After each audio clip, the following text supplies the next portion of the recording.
spoiler time with your friendly neighborhood TVB9. And as I promised you guys last night and this entire week after seeing Godzilla King of the Monsters, I think now's a great time to, dive into some, spoilers and discuss things that are, things I want to get off my chest. Now, I will admit this right off the bat. With Godzilla King of the Monsters, we're going to talk about spoilers.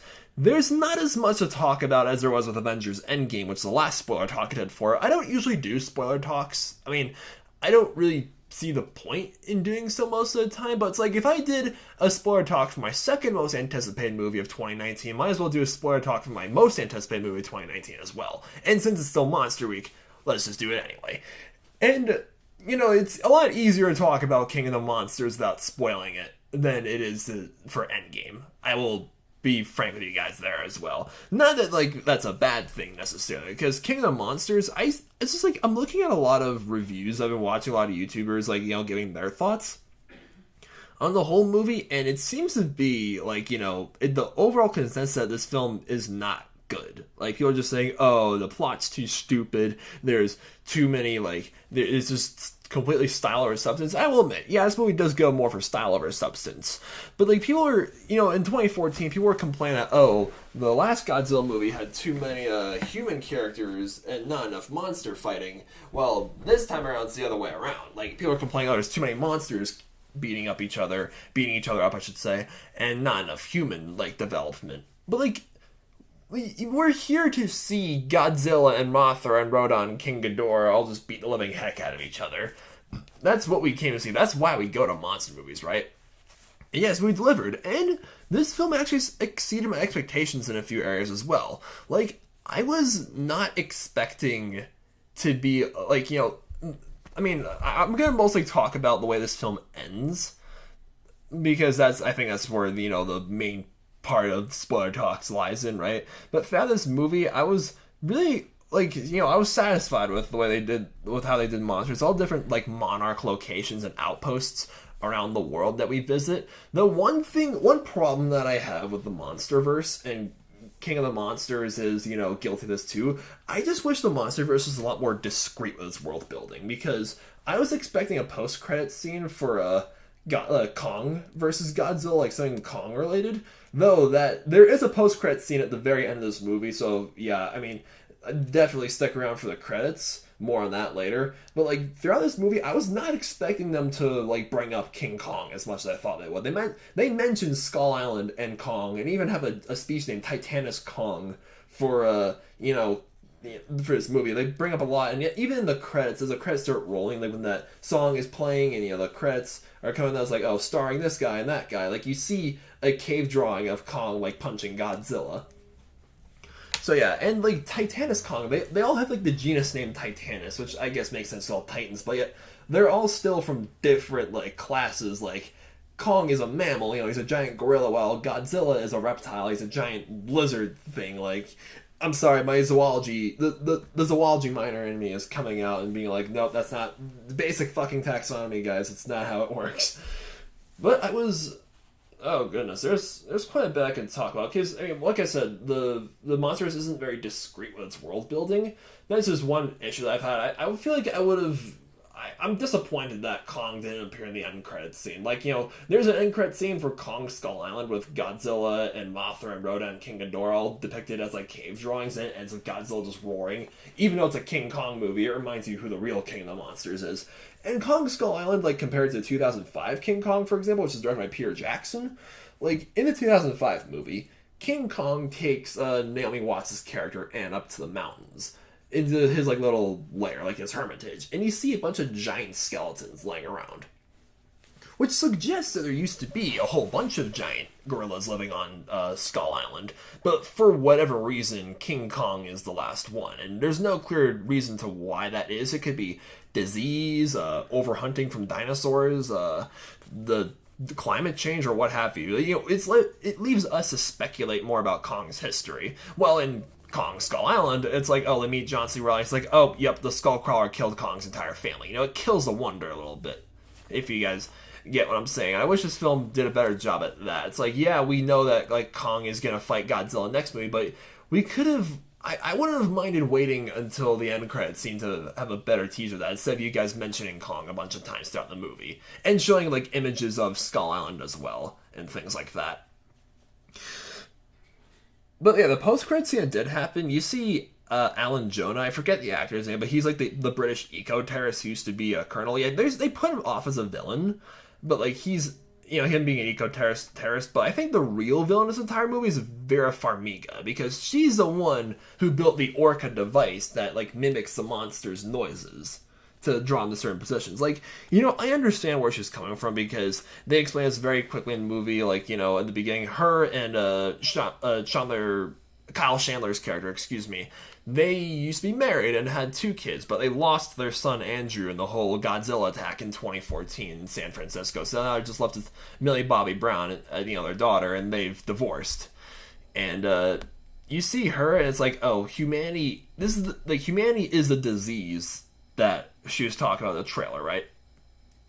And she thinks that humanity deserves to be wiped out because of war and famine and genocide and climate change and pollution, all the awful things we've done to this planet. And the monsters are the disease. The Titans are like the defenders. They're the fever that has been launched to fight this infection. She wants to wipe out humanity, or at least a big portion of humanity. But it's like, at the same time, she's doing something terrible. Like, it's her fault that all the monsters are, like, attacking certain locations. Like, you know, the Titans aren't actually, like, there to destroy the Earth. They're, like, the Titans represent, I guess, the balance of nature. Well, Ghidorah, as explained by, Zira Zhang, or whatever the Asian character's name in this movie. Not Ken Watanabe, but the lady that accompanies him. She describes Ghidorah as a monster zero. You know, Ghidorah's not from this world. He's an invasive species. He's an alien that crashed down from outer space. And he's a real threat. And all the other Titans around this movie are, like, answering to him, which I found really interesting. The whole, like, concept of the pack mentality behind all these different kaiju, because there's Mothra and Rodan and Ghidorah, but there's a bunch of new faces as well. Like, I don't even get any of their names. There's no Anguirus in this movie, and we were kind of hoping to see Anguirus, especially in the trailer where you see all the freaking, like, spikes coming out of the ground. I thought, oh, it's Anguirus, but no Anguirus in King of the Monsters. Sad face. But there's also another Muto appearing. You know, he doesn't get a whole lot of screen time, but like I thought Godzilla killed all the Muto in the last movie, and yet here's one just walking around for whatever reason. That's interesting. They'll answer to Ghidorah, the pack mentality, they're moving, they're hunting, and this is gonna be really interesting when Kong fights Godzilla next year. I guess we can talk more about the ending later. But yeah, I do think that Vera Farmiga was the bad guy in this entire movie, even though she dies at the end of the movie. You know, she sacrifices herself to save her family. So I guess she, like, tries to redeem herself, but I don't think that really excuses her actions of being responsible for the destruction of countless people and cities. Or I guess it could, depending on who you ask. And I think it's kind of funny how O'Shea Jackson Jr., like, he's getting so much work nowadays, but, you know, his dad, Ice Cube, is, like, you know, sort of falling out of the picture for most people, and yet here he is with all these movies, and he says a brilliant line when Millie Bobby Brown, like, sort of escapes from the whole compound she's being held in. There's like, oh, if I had you two for parents, I'd go home too. It's like, oh, she's going home, and you see her hiding in the bathtub. I was actually kind of nervous that they were going to lose their other child. Like, they were gonna lose another kid. Like, that would have been very upsetting to watch. But I think, like, you know, like I said, this film exceeded my expectations. I was not expecting Ken Watanabe's character to die. Like, that was... I never thought a Godzilla movie could make me feel all little... Like, there's probably the most emotional part of the entire Monsterverse, if you ask me, because, like, we've come to really appreciate Dr. Serizawa as a character, and now here he is, like, because this is the fight scenes in this movie were very... I'm sorry, guys, I'm all over the place with this spoiler talk. It's like, you know, piecing together everything I have to say, but yeah, just like the first, you see Godzilla and Ghidorah fighting multiple times. I thought it was really cool how they have an outpost in Antarctica. I've always liked the idea of, like, turning Antarctica somehow hospitable for humans, or like the government hiding some of those. You know, Ghidorah's been frozen in the Antarctic ice sheets for years and years, and they finally set him free, and here he is facing Godzilla, and they're all heading to that one island in Mexico when Rodon is reawakened from, the capsule being held there. And Mothra is like in her cocoon, because I thought the sound effects for Mothra and all the monsters really were so spot on. Like, Mothra, you first see her like within the first 10-15 minutes of the movie in her larva form, and she's so big and beautiful to an extent, and she's like gets so calm with the orca sound effects. And there's a fun little Easter egg that I noticed with Zero Zhang, or whatever her name is, character. She's talking a lot about Mothra's history, and you briefly see a picture of like two other like Asian ladies, like sort of dressed as if they're honoring Mothra. That is an Easter egg to the Shobijin, which back in 1961, way back in the early 60s when Mothra was first introduced, her backstory is explained by like an ancient civilization of like these little people, like these two tiny priestesses called the Shobijin, who are like Mothra's interpreters, and they worship Mothra as a goddess. They were referencing that, and I was told, another bit, I was like, hey, things you should remember before seeing Godzilla King of the Monsters. You might see the Shobijin make an appearance. And we got that. Even though it's just like a brief cameo through like a photograph, it's still an interesting nod to the original Godzilla films, which I thought that was really cool. And like when we're introduced to Rodon, it's like, I was honestly kind of hoping for a free-for-all between Godzilla, Mothra, and Rodon and Ghidorah. Like, just the four of them all just like having at no teams, every man for himself, or every beast for himself, I should say. But no, it actually turns out being a tag team. Like, Rodon sides with Ghidorah, and I think all the kaiju side with Ghidorah, like all around the world. Even the Muto and the giant mammoth-like kaiju, I guess you can call them. So where's Kong in all this? I don't know. And those other two things that you see in the trailer. And everybody just like rallying behind Ghidorah, and Godzilla is the one like hope that humanity has, and they attempt to kill Godzilla with an oxygen bomb, but like all they did was just with the oxygen bomb in the middle of the movie was just piss off Ghidorah and just like drown, like they knock out Godzilla, and he's the only hope that humanity has to defeat Ghidorah, so they gotta wake him up somehow. And what's the solution? Nukes.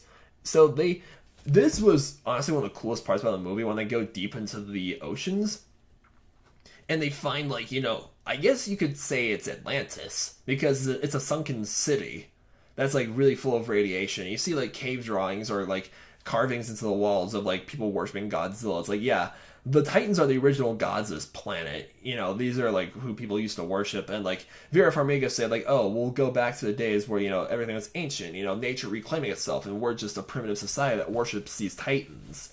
Like, that whole idea I thought that was really sweet. But they gotta wake up Godzilla, because that's where his body is resting, and of course they need nuclear energy to do it. So Ken Watanabe has to sacrifice himself with a nuke. Oh my goodness, that sounds like a terrible way to die, having to detonate a nuke right next to you in the name of saving humanity.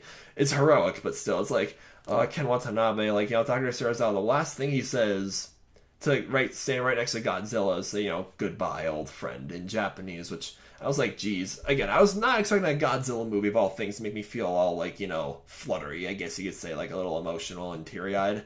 Like, we had, like, two of those moments in Kong Skull Island. I expected more from a King Kong movie, but not a Godzilla movie. Which I thought was very well done on Michael Dougherty's part, the director's movie. He detonates Godzilla, and Godzilla's reawakened, and he's all full of radiation, and you see him facing off against Ghidorah in Boston. Like, that one guy in this movie, I gotta look up the actor's name for a minute. Hold up, guys. But he was this one character, I thought he was annoying. He's like, I guess, one of the chief scientists. I know they're trying to make him comic relief, but like I think he was just saying too many things and, not really contributing enough to the story. But like, he says, oh, well, they're all fighting in Boston. It's a bad day to be a Red Sox fan. I'm from New York originally. Bradley Whitford, he plays Dr. Stanton, that's his name. Just looking at Rotten Tomatoes. There's like, oh, it's a bad day to be a Red Sox fan. I grew up in the Northeast, like an hour away from New York City. My parents are big Mets fans, so yeah, we don't care for the Yankees too much, but like, I thought that was really funny anyway. And then the whole throwdown between Ghidorah and Godzilla comes in. Now, I think while I do think that overall King of the Monsters is the best film that we've had so far in the whole Monsterverse, I will say there hasn't been like an awesome fuck yeah moment like Godzilla decapitating the Muto at the end of the last movie. That was so amazing. Honestly, one of the most satisfying villain kills I have ever seen. Like, I could watch that scene over and over again. But the closest moment we had to that was when Ghidorah's, like, had Godzilla up against a wall, like, literally, and things seem pretty bleak. Then Mothra just flies in, like, right in the nick of time, and, like, she makes that awesome sound effect that, like, had my ears, like, orgasming in the trailer when I first heard it, and she just sprays Ghidorah, excuse me, with her silk, and he's trapped. Then Rodan flies in, then Rodan starts sparring with Mothra, and has Mothra up against the wall, too. And then you see Mothra, like, shove one of her pincers right through Rodan's heart, or it looks like that. And for a minute there, I thought Rodan was done for. I thought Rodan was dead, and just like, oh, that's it for Rodan. It's like, I was a little surprised with, like, they didn't use Rodan as much as I thought they would in this movie, because in the first trailer, we saw a whole bunch of Rodan, you know, flying around and, you know, killing things. But, like, I was expecting a whole lot of that. But no, Rodan, like, you know, he's introduced, comes out of the volcano, and then he flies around and makes sort of brief appearances throughout this movie. Not like what we got with Godzilla and Ghidorah. But yeah, it's like Mothra takes him out, and he's done. Or I thought he was done for. Then, like I said, Serizawa is blowing up Godzilla right next to him. Like, that whole method worked a little too well. Now Godzilla's full of, like, magma radiation or whatever it's called, and, like, he could just, like, cause entire things just obliterate right next to him, and he's just like terrorizing Ghidorah. And like earlier in the movie when we're introduced to Rodan, he's fighting Ghidorah and rips his head off, and Ghidorah can regenerate its head like a Hydra. And oh geez, I neglected to mention that earlier, which is, you know, bad on me, sorry guys. And yeah, then Godzilla saves the day once again by making Ghidorah into a pile of mush, essentially, and even like firing out one of his heads after decapitating it, and, like, you know, Ghidorah is dead and just a pile of just goo. And then the movie just ends with all the other kaiju surrounding him. Even Rodan, somehow you still see the hole shoved through his chest. He somehow lived through that and kneels to Godzilla, and they all kneel to Godzilla. And yeah, the movie just ends with him. And the end credits scene is when Alan Jonah and all his, like, merc buddies, they find the decapitated head of Ghidorah, and I just say, we'll take it. So this has me thinking about, you know, King Kong fighting Godzilla next year. Are they gonna, like, somehow mutate Kong to have the Ghidorah head? Or maybe use the Ghidorah head, like, given radiation? Because in the original King Kong vs. Godzilla in the 60s, Kong can channel electricity through his hands and his fur and use it to zap Godzilla. So maybe it could be something like that? Perhaps, or, you know, Kong has some sort of advantage, because Kong has a lot to face. Because, yeah, even though they're roughly going to be the same size, Godzilla still has really thick armor-like scales, and sharp claws, and fangs, and nuclear breath. And now, since he's the king of the monsters, and all the other titans answer to him now instead of Ghidorah, he's going to have, like, at least, like, 5 other monsters right behind him. Mothra, Rodan, freaking hairy-ass, like, Snuffleupagus dude that we saw in that movie, and the Muno, and those 2 armored things. Like, Kong has a lot to face. And 2 things I want to see in Kong versus Godzilla next year.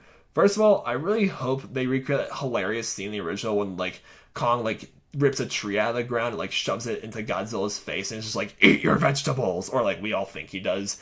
Or I hope that since Kong is going to be, like, really huge, I hope he goes to New York and just kicks down the Empire State Building as, like, a nod to the original. That would be hilarious. But yeah, that's it for spoilers. I mean, let me know in the comments down below. Do you guys want me to do more spoiler talks like this for movies I see? Like, do you guys want me to just, like, sit and talk to you guys about spoilers? Like, if yes, please give us a thumbs up. And if you think I'm bad at spoiler talks and don't want to see me do more spoiler talks, give it a dislike. Who cares? It makes no difference at the end of the day.